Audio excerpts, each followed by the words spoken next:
सभी किसान साथियों को मेरा राम राम। आप सभी किसान साथियों का आपके अपने चैनल डीके प्रोडक्ट फार्मर में हार्दिक स्वागत है। तो किसान साथियों, जैसा अभी आप वीडियो में देख सकते हैं, आज हम किसान साथियों एक नींबू के बगीचे में आए हुए हैं और यहाँ हमारे जो सर हैं काफी लंबे समय से नींबू की बागवानी करते आ रहे हैं। आइए पहले अब हम लेते हैं किसान साथी से किसान साथी का परिचय, कहाँ के रहने वाले हैं, क्या नाम है और कब इन्होंने नींबू की शुरुआत की थी। आइए लेते हैं अब किसान साथी से किसान साथी का परिचय। तो सर, क्या नाम है आपका और कहाँ के रहने वाले हैं? हमारे किसान साथियों को या हमारे व्यूअर्स को अपनी एक इंट्रोडक्शन दीजिए, जानकारी दीजिए, कहाँ के रहने वाले हैं? मेरा नाम भोपाल सिंह जी और ग्राम बीबी नगर, तहसील सियाना, जिला बुलंदशहर का रहने वाले हैं जी। और सर, आपने नींबू की बुआई पहली बार आपने किस सन में बोया था नींबू को? सबसे पहली बार जो नींबू मैंने बोया था वो 1985 में बोया था। 1985 में आपने हाँ, नींबू बोया था। और सर, मैं जानना चाहूंगा उस समय की कौन सी वैरायटी आपने लगाई थी? उस समय कागजी नींबू था। उस समय कागजी नींबू आपने लगाया जो मोटा होता है थोड़ा, वो नींबू जो होता है वो हमारा अचार के लिए होता है। हाँ। लगभग मोटाई जो होती है उसकी अधिक होती है, थोड़ी ज्यादा होती है।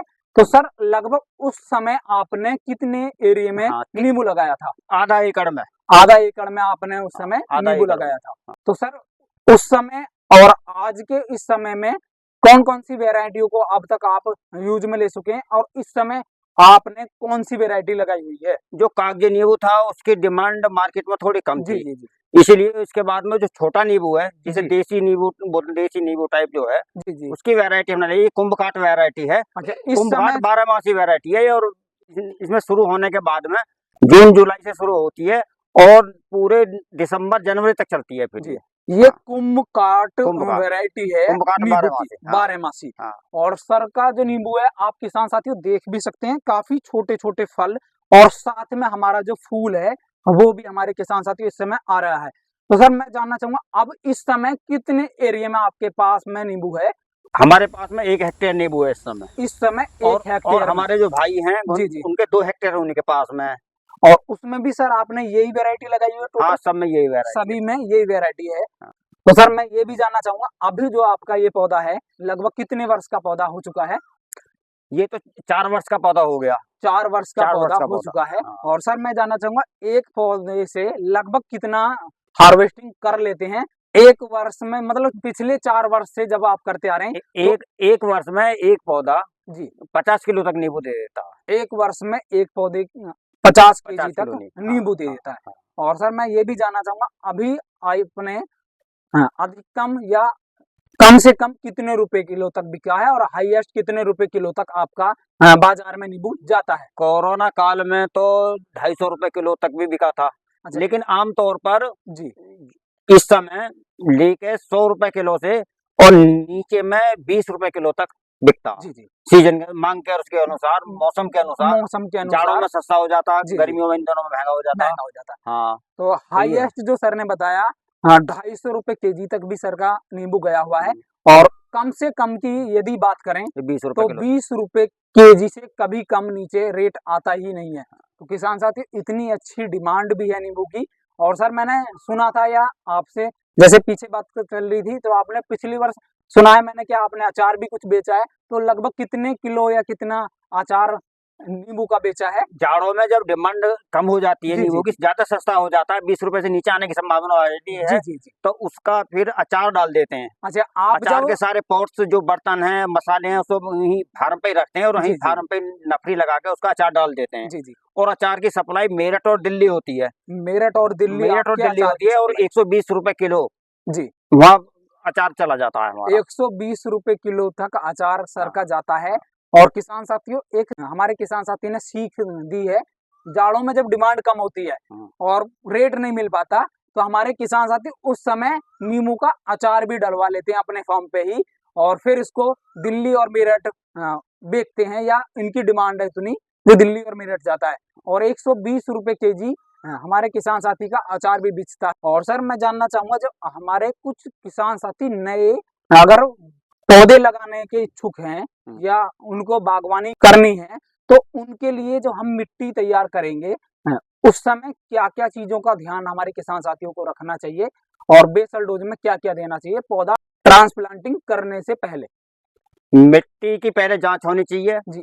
और नीचे थोड़ा सा खोद के देखना चाहिए उसमें कंकड़ पत्थर तो नहीं है। जी जी और ये थोड़ा रेतीली भूमि में जो चिकनी मिट्टी है उसमें कम होता है, रेतीली मिट्टी में जो दोमट मिट्टी है उसमें अच्छा होता है। ये इसकी जो बलुई दोमट उचित मिट्टी में उचित जो मिट्टी की हाँ होनी चाहिए और वो इसका बलुई दोमट मिट्टी हाँ और होनी इसका चाहिए। पीएच मान जो मिट्टी का है वो जी 7 पीएच मान होना चाहिए इसका। 7 पीएच मान या 7 आपका पीएच मान है अगर अपनी हाँ मिट्टी का, हाँ तो उसके लिए भी उचित वैरायटी हाँ है और आप इस वैरायटी को चुनाव कर सकते हैं और आप बो सकते हैं। और 2x2 जी के गड्ढे खोद के 2 फुट गहरे 2 फुट चौड़े चौड़े हाँ तो इसका जो गड्ढे का जो दो माप दो है घन मीटर 2 घन फुट के गड्ढे खोद के 2 घन फुट का गड्ढा आपको सारी खोदना। मिट्टी बाहर निकाल जी देंगे। जी फिर सड़ा हुआ गोबर होना चाहिए जी बिल्कुल। सड़ी हुई गोबर और गोबर की खाद। मिट्टी मिलाकर बराबर मात्रा में उसे भर देंगे उसमें जी जी और उसके बाद हम पौधारोपण कर देंगे। उसके बाद हम हाँ पौधारोपण हाँ करेंगे।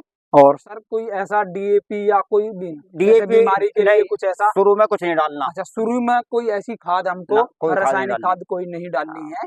पर मैं ये भी जानना चाहूंगा सर, जैसे इसमें बीमारियां या डिसीज कौन कौन सी अधिकांश आती हैं? इसमें सबसे मेनली तो उकटा आता है। जी उकटा बोलते हैं उस उकटा बीमारी बोलते को। हैं। जी हाँ तो वो जो कॉपर है उसकी कमी से या कुछ जमीन में कमी है, जी जी फंगस आ जाती है फंगस के द्वारा। अधिकांश इसमें हाँ फंगस उसमें होता जनित रोग। है। एक दूसरी वैरायटी सिट्रस कैंकर है वो आता है, वो भी सूक्ष्म तत्वों की कमी से अच्छा आता है। तो उसमें कॉपर सल्फेट का स्प्रे और चूने का स्प्रे वो हो जाता है, जी उससे जी वो सही हो जाता है। ये एक नेचुरल चीजें हम्म। आप यूज में ले सकते हैं, कॉपर ऑक्सीक्लोराइड जैसे नीला आपने, तोता कहते हैं और जिसे। जिसे आम भाषा में नीला तोता भी बोला जाता है।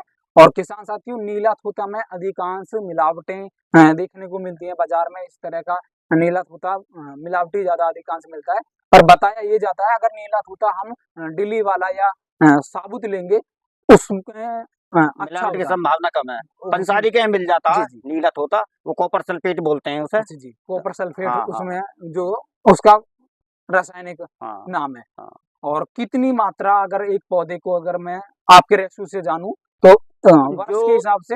हाँ जो छोटे पौधे हैं जी उनमें तो 50 ग्राम 60 ग्राम इतनी मात्रा रहेगी बस। 50 और और इतने चूने की मात्रा जी रहेगी जी बराबर मात्रा की। और घोल बना के दे सकते हैं उसे जी हम जी अलग अलग घोल बना के दे सकते हैं उसे दोनों को फिर उस मिलाने के बाद उन में दोनों का अलग अलग घोल पहले बनाए और आप फिर एक जगह मिला के एक जगह पौधे के मिलाकर चारों तरफ उसे डाल के मिट्टी में जी जी जी ऊपर से पानी दे दो, ये है सबसे बढ़िया तरीका। सबसे जो बढ़िया हाँ तरीका है आप उसको घोल बनाएं हाँ अलग अलग बाल्टियों में पहले। हाँ और हाँ किसान साथियों प्लास्टिक की बाल्टी ही अनिवार्य है, हाँ इसमें कोई धातु वाली एक बाल्टी होती है तो उसमें ये नहीं होता है।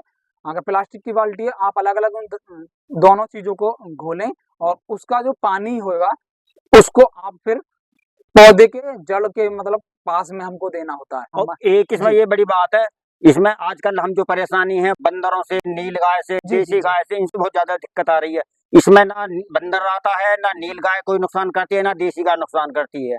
इसमें कोई किसी तरह का पशु पक्षियों का कोई नुकसान नहीं है जी बिल्कुल जी भी।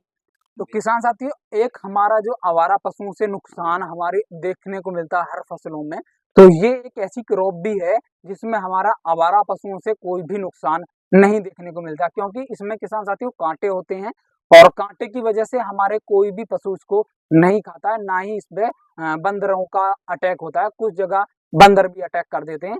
तो किसान साथियों इस पे कोई भी ऐसी हमारी बाहर से आने वाले जो जानवर हैं वो भी नुकसान नहीं पहुंच पाते। तो और पौधे से पौधे की दूरी जी 15 फुट रखी है हमने। और इस तरह हमारा जो कच्चा बीघा है यहाँ का, जी जी उसमें करीब 28 से 30 पौधे आते हैं एक बीघे में। एक बीघे में 28 से 30 पौधे पौधे एक लगते बीघे हैं हाँ एक बीघे में। एक बीघा में। और सर ने बताया उचित दूरी लगभग 15 फुट 15x15 पे हमारा हाँ 15 पौधा बाई लगाना 15। चाहिए। और जिससे होता क्या है किसान साथियों जब हमारा पौधा बड़ा हो जाएगा तो आपस में वो मिलता नहीं है। अगर मिलेगा नहीं तो फिर उसमें हमारी फल फूल और स्प्रे करना जो भी चीजें मतलब हम हार्वेस्टिंग करने में भी बड़ी आसानी होती है। और दो तीन साल तक हम उसमें जी जी सहफसली खेती भी कर सकते हैं, इंटरक्रॉपिंग कहते हैं जिसे, वो भी जिसे कर सकते हैं हम। हाँ तो जैसे पीछे मैंने अभी पिछले साल लगाए तो उनमें आलू था सब में। जी आपने मल्टी क्रॉपिंग में हाँ या मिश्रित खेती में हाँ हमारे हाँ उसमें आलू भी लिया था। आलू लिया था, आलू जी बहुत जी अच्छा हुआ उसमें। और अब उसमें ढैंचा बो दिया है, गर्मी के मौसम में भी आलू भिंडी खोदने के बाद भिंडी बो दी उसमें। और उसमें भिंडी की फसल लेने के बाद में जी जी अब उसमें ढैंचा की हरी खाद है अच्छा और आप उसमें फिर आलू बोया जाएगा दोबारा फिर अच्छा उसमें। हरी खाद तैयार कर रहे हाँ हैं पहले से ही हाँ जिससे हमारा ऑर्गेनिक मैटर बना रहे जमीन में। हाँ और किसान साथी ने जैसे बताया ऑर्गेनिक चीजें भी हम यूज करते हैं अधिकांश। और ना मात्र के लिए ही पेस्टिसाइड का उपयोग होता है। तो किसान साथियों, किसान साथी के द्वारा दी गई जानकारी यदि आपको थोड़ी भी नॉलेजेबल लगे तो आप वीडियो को लाइक करें। यदि आप चैनल पर नए हैं, चैनल को अवश्य सब्सक्राइब करें। मेरा सभी किसान साथियों को राम राम, जय हिंद, जय भारत।